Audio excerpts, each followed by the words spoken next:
constructed study in a small room with no stimulation for 10 minutes, and they could either choose to sit and be in that room for 10 minutes with no stimulation or administer low-level shocks to themselves during that 10 minutes so that they didn't have to be bored, and a majority of people administered the shocks to themselves. And so it is just profound that we're aware of that.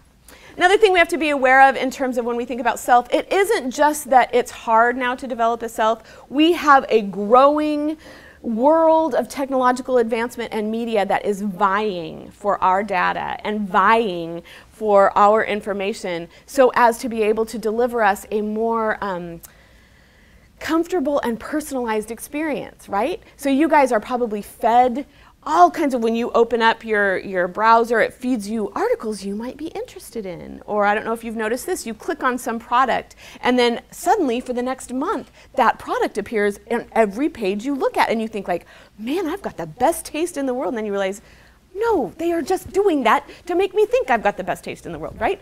So there is this constant sense of data collection that what I find it's creating in both in individuals I am speaking with and in actually people that I see in my office sometimes, is this sense that my experience of the world is everybody's experience of the world. So I don't have to bump up against anybody's opinion that's different from mine anymore. I can find somebody that agrees with me on everything, and the more I click on that, the more I get of that, and it creates this kind of sense that, well, isn't everybody else reading the same exact thing I'm reading, and isn't everybody else experiencing the same thing I'm experiencing?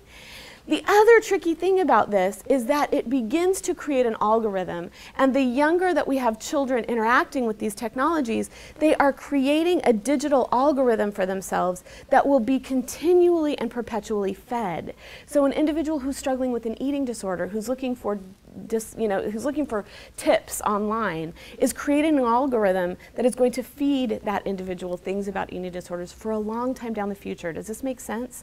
So it creates this pathway that doesn't allow for the kind of experience of kind of a dynamic diversity that grows a healthy sense of self.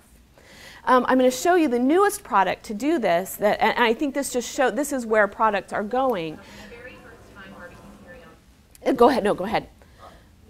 Okay, and this is really hard to hear, so you're going to have to kind of focus because this is just video that was taken during a trade show and then uploaded.